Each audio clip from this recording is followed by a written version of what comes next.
മരണമാസ് എന്ന പുതിയ ചിത്രത്തിന്റെ പ്രൊമോഷൻ ഭാഗമായി ചുവടുവെക്കുന്ന നടൻ സുരേഷ് കൃഷ്ണയുടെ ദൃശ്യങ്ങൾ ഇപ്പോൾ സോഷ്യൽ മീഡിയയിൽ വൈറലായിരിക്കുകയാണ്. ചിത്രത്തിലെ ഫ്ലിപ്പ് സോങ്ങിനൊപ്പമാണ് നടന്റെ ഡാൻസ്.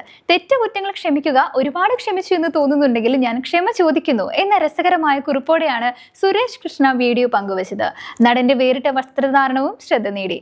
സുരേഷ് കൃഷ്ണയുടെ സോഷ്യൽ മീഡിയ പോസ്റ്റ് ഇതിനകം തന്നെ വൈറലായി കഴിഞ്ഞിരിക്കുകയാണ്.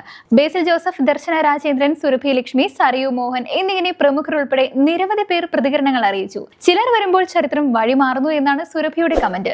കൺവിൻസ്ഡ്, അടുത്ത പ്രോഗ്രാമിന് ഡാൻസ് ഫിക്സ് എന്ന് സരയു കുറിച്ചു. ബേസിൽ ജോസഫിനെ കേന്ദ്ര കഥാപാത്രമാക്കി നവാഗതനായ ശിവപ്രസാദ് സംവിധാനം ചെയ്യുന്ന ഏറ്റവും പുതിയ ചിത്രമാണ് മരണമാസ്. ചിത്രത്തിൽ സുരേഷ് കൃഷ്ണയും പ്രധാന വേഷത്തിലെത്തുന്നു. രാജേഷ് മാധവൻ, സിജു സണ്ണി, പുളിയനം പൗലോസ്, ബാബു ആന്റണി, അനിഷ്മ, അനിൽകുമാർ എന്നിവരാണ് മറ്റ് അഭിനേതാക്കൾ. ഏപ്രിൽ 10-നാണ് ചിത്രം പ്രദർശനത്തിനെത്തുന്നത്.